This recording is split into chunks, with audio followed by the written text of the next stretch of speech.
Hello, welcome to another episode of Baz Codes. I'm your host, Baz. And today I have exciting news.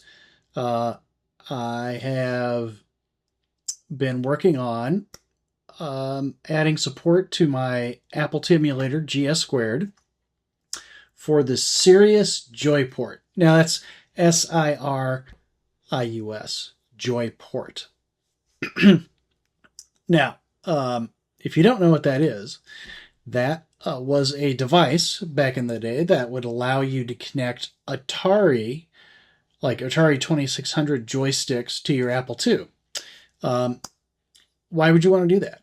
Well, the Apple II joystick is an analog joystick, and you read values from it by basically saying how long it would take to charge or discharge a capacitor in a circuit. And if the joystick was all the way over to the right, it would take about 3 milliseconds to read that value. If it was all the way to the left, it would read almost instantly, or vice versa, right?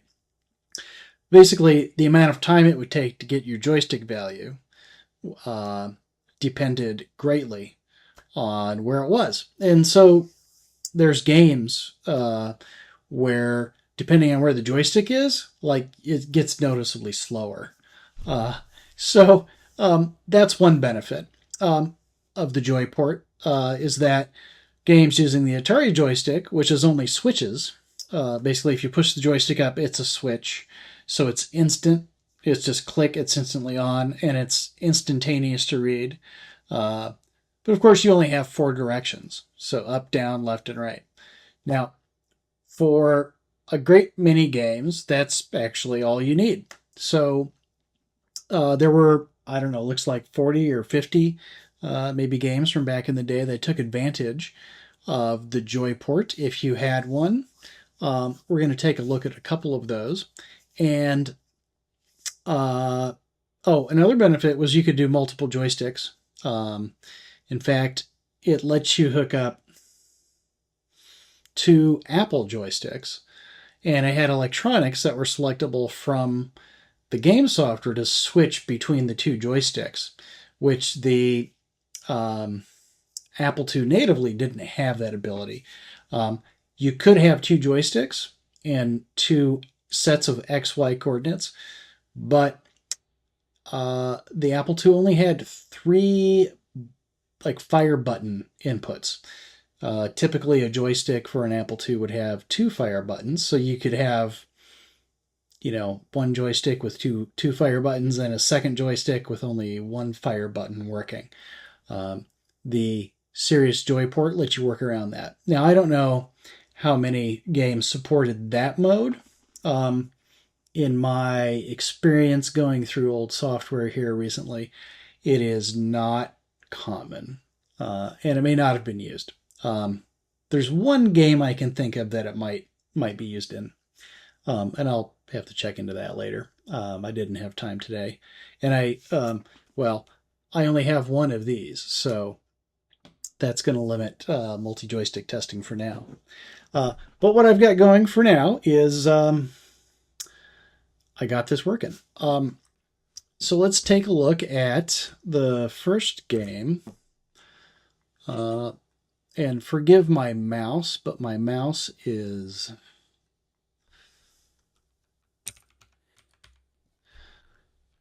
being all kinds of weird here. Like the button, my mouse button doesn't want to click. See, like that. I don't know. It's modern technology.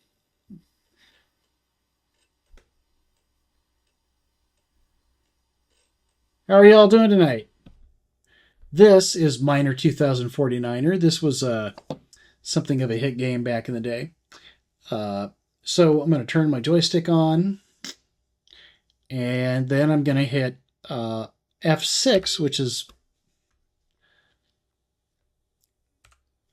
going to turn on the Joyport mode. And let's get this started. Okay, so yeah, I want the Atari joystick, so I'm going to hit J. And 1 player. Oh no, that's interesting. 2 players, yeah. So this is actually a game that could do 2 players. Oh, so I'm using I wired this up to the D-pad, or what they call the Nintendo control here, because it's just like that Atari joystick, 4 switches, up, down, left, right. And now, one thing I notice about this compared to using it with the Apple joystick is the gameplay is faster and smoother, as you would expect, not having to take so long to read the joystick values every single time. Oh, yeah. It's hard to play this game and talk at the same time. All right, up the ladder. So this is I guess this is a platform game. Yeah,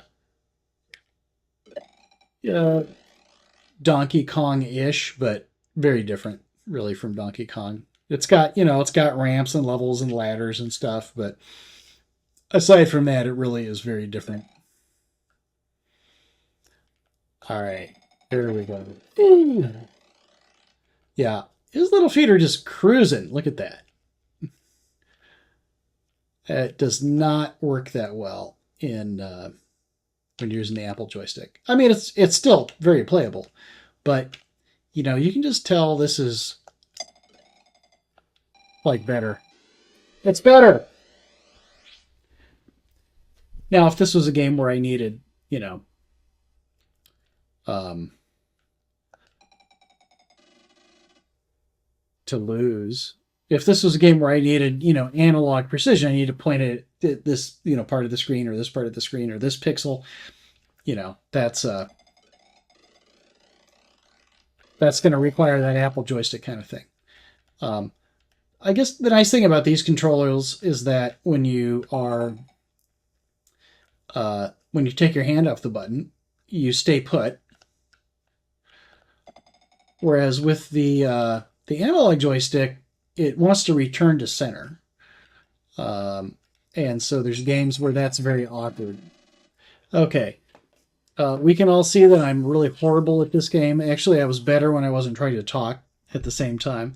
So let's do this. Oh, now, there was an issue with the original, with the Joyport, where it is hooking in these buttons through some of the other buttons. And there's a soft switch in the Apple II that you set to switch between reading left and right or up and down. Because I mentioned there's only 3 button inputs, and there's 5 buttons here. The fire button, and 4 more here. So the Joyport's innovation was that it had used this soft switch to flip between reading those different axes. Now, the other big difference here is that for the design of the Atari joystick is that it's kind of weird. The polarity is reversed. So on an Apple II joystick, when you press the button, you read a 1. When you let go of the button, you read a 0.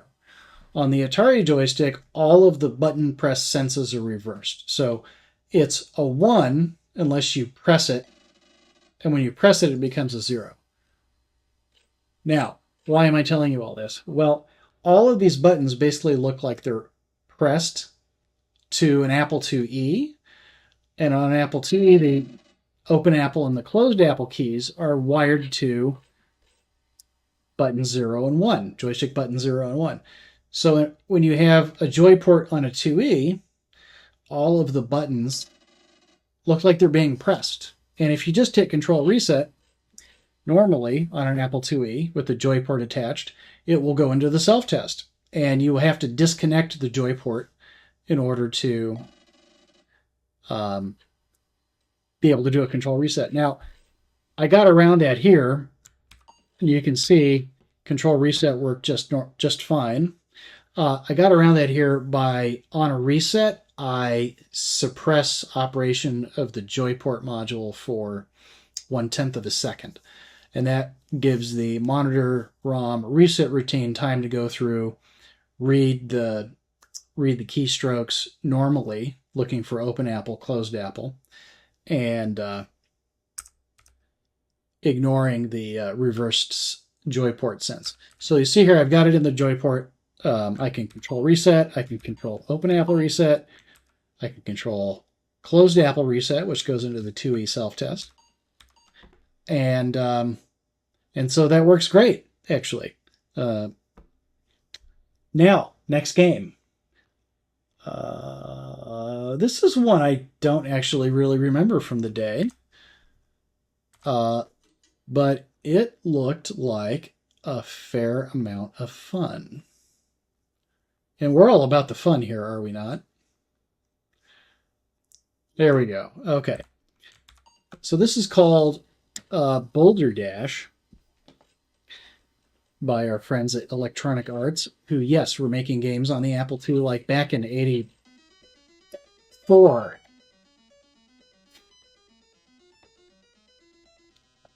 Okay, thank you. Man, that's fairly obnoxious. Okay, Joyport. J for Joyport. One player. Push the button, get going. What the heck? All right, I think the goal is to collect all these glowy triangle things and not get crushed by the boulders. So a little bit of dig duggy kind of stuff going on, but not really the same. There's no monsters, at least yet. This is all I know. And this again is a great game. Oh yeah, see, I can't let the boulder drop on me.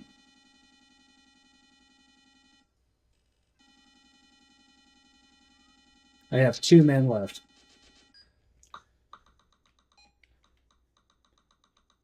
All right. Oh. Oh. See, it is really hard to talk and play. One of these days, if you'd be interested, I should just get some people in the room to play some of these games, long form, and y'all can get on the chat and heckle us.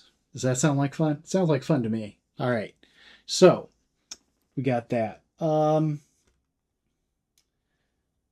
Supposedly a game called Berzap does it, but I couldn't figure out how to turn it on. The thing. Oh, Bouncing Kamungas. Oh, let's try that. Bouncing Kamungas is actually kind of a clever game, and it's really odd in that, like, I don't think I've ever really seen anything quite like it.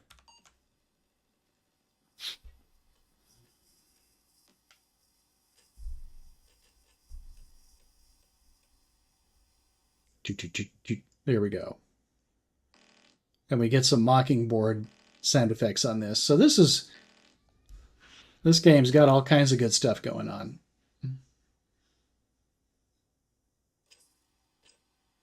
Yeah.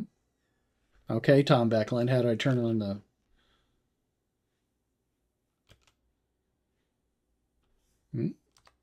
Mm-hmm. Oh, turn on caps lock. There we go. There we go. Ah! So the goal is to plant these things and not let the Kamungas here destroy them. And I can put this trident up, or spear, or whatever the heck it is. And you see, the longer these things sit down here, the bigger they'll grow. Aha! Okay, finally, I was able to protect my, wacky bush. All right, there we go. Let's plant more of these. No!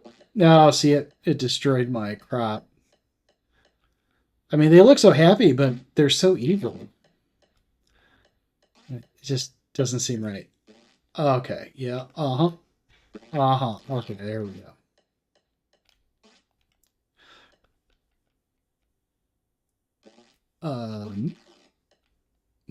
Anyway, you get the idea of this.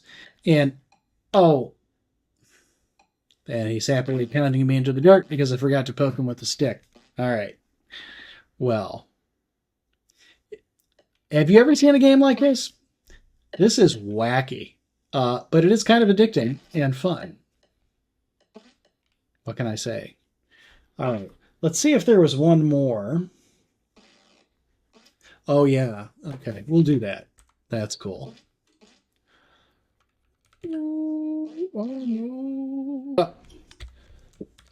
All right. Those little squirts sound like farts. I wonder if they realized that. And this is Wavy Navy, which is probably one of the most unusual Space Invaders / Galaxian type games you'll ever see. And again, we'll select the Joyport. And if the cat will let me get to the keyboard. All right. Here we go. Now you can see I'm moving back and forth like Space Invaders style, but I got these waves to contend with.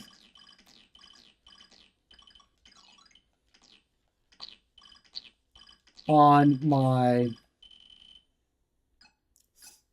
analog joystick, this wants to return to the center all the time, so it's actually really hard to keep it in place. Here I can just leave the boat in one spot and, you know, shoot the heck out of these invaders.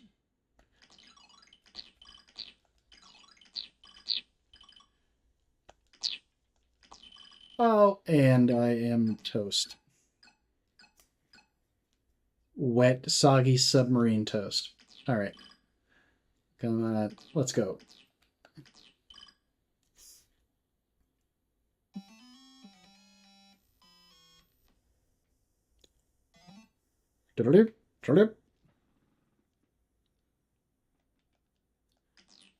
Oh, okay, now I've got a mine to deal with here. And see, this is great that you can put it in a spot and not have to worry about it moving. So, you know, in thinking about this, there's another type of control I'd really like to be able to support, and that's through paddles. There are a lot of games where you really want paddles, which also don't move when you let go of them, but are analog. And there's a lot of great old games that use paddles. You can kind of play them with joysticks. However, oh, the cat's staring at the screen like...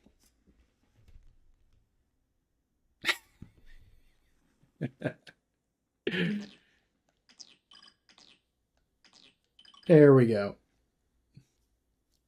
Now,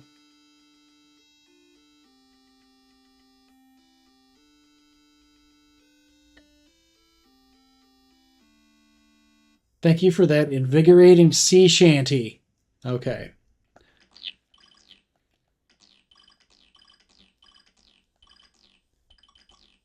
Oh, I missed it. Yeah, that is really hard to dodge those things with the analog joystick. Got it. Yes. Nice.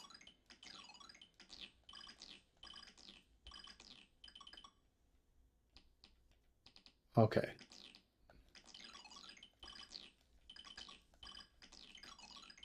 I can see myself playing a lot of this because this is just hot death on a biscuit. Okay.